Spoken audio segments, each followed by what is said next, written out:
Hello, YouTube family. I'm back on my series about Puerto Ricans in the military. Before I go further, please like and subscribe. I'll be greatly appreciated. It actually helps the channel grow.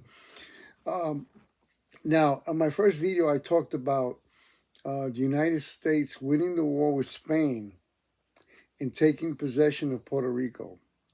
Now, once that the United States sent their troops right back to the mainland, they needed to make sure that Puerto Rico was well defended. So they decided to form a infantry regiment um, called the Puerto Rico Regiment of Infantry of the United States Army. Uh, then they added another regiment. This one was mounted on horseback. So in case something happened on the other side of the island, they were able to respond quickly. So that was the beginning of Puerto Rican participation in the military for the United States Army. Now, here we're getting close to World War One, and World War One, which was taking place in Europe, the United States needed to increase their draft force. In other words, what I mean by that, they needed to have more people to draft into the army. Now, they came up with the idea that Puerto Rico being a colony, not a commonwealth, a colony, um, they decided to make Puerto Ricans a U.S. citizens. So, through the Jones Act of the 2nd March of 1917, Puerto Ricans overnight became U.S. citizens. Now that Puerto Ricans were U.S. citizens, the War Department was able to draft Puerto Rican men into the military.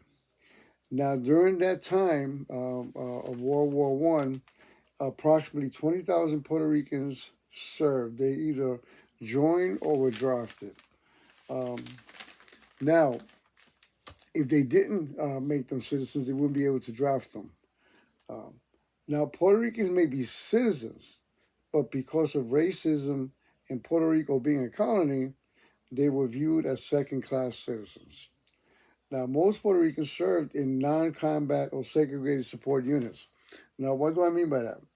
First of all, the United States had the philosophy, going back to the Civil War, that people of color, and back then primarily African Americans, were not capable of fighting. That was their mentality. So they thought the same thing of brown people, of Puerto Ricans. So they're not, capable of fighting. So if we're gonna use them, let's use them in support units, not actually use them in combat units. So now, during the time of World War One, they came up with the idea that they needed to free up those people that were actually guarding the Panama Canal and replace them with Puerto Ricans instead. So that way, the military personnel that were serving in the Panama Canal, now they can send them to Europe. And in a sense, it was a good idea because Panama, being a Spanish-speaking country and Puerto Rican's primary language is Spanish, made a lot of sense. So they decided to do a little switch. Now, but in spite of that, Puerto Rico still worked in support jobs, labor battalions, transportation field, clerks, porters, and even medics. Now, Puerto Ricans face a lot of challenges. They face racism and language barriers. Remember that in Puerto Rico, the primary language was Spanish, not English. Segregated units and unequal treatment. Lack of recognition after the war and during their time of service, limited opportunities for advancement. So they wasn't really progressing in rank. But in spite of all this, one person does stand out as a major contributor, and his name is, he was the rank of Major General. His name is Luis R. Esteves. He was the first Puerto Rican graduate from West Point, and he served during World War One. He graduated from West Point in 1915, by the way, and he served during World War One, and he later helped shape the Puerto Rican National Guard. Now, women also served, but again, they also only served in support roles, like in nursing. Now, during the time of World War One, they they had the two battalions. One was the 373rd and the 374th. Also, besides the Puerto Rico Regiment of Infantry. Now, this is very interesting about the 373rd and the 374th, and I'll tell you why. They were assigned to the U.S. Army 94th Division. The 94th Division was fully organized, okay, to go overseas during the war. Now, the 94th Division was constituted in 1918 as part of the National Army, but intended to be formed as the 94th Puerto Rico Division. In other words, they actually planned to make a whole division composed of Spanish-speaking troops of Puerto Ricans. It never panned out due to lack of Spanish-speaking instructors and logistical challenges. The division maintained a paper division and was never fully organized or deployed. So the division was created on paper only.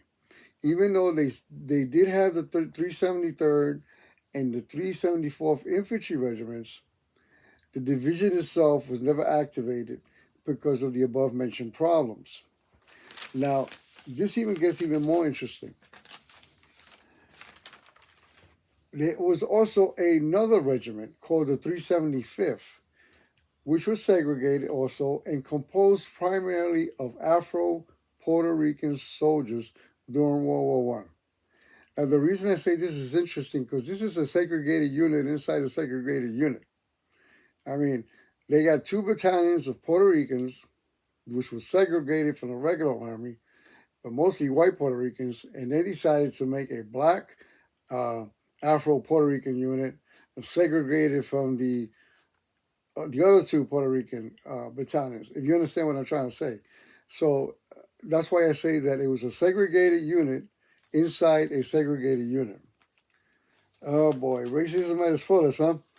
Now, these three battalions, they trained in Camp Las Casas, which was in Santurce, Puerto Rico.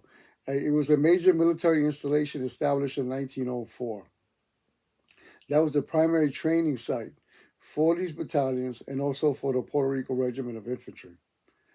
Now, what's also interesting, Pedro Albizu Campos was a member of the 375th.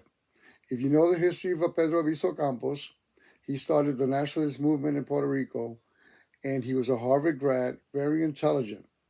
And he enlisted on July 10, 1918 as a private and was sent to officer training at Camp Las Casas in August.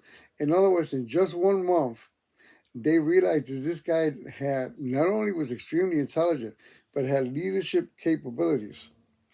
Now, he was commissioned as the first lieutenant of infantry and assigned to that 375th Infantry Regiment, being that he was a black Puerto Rican.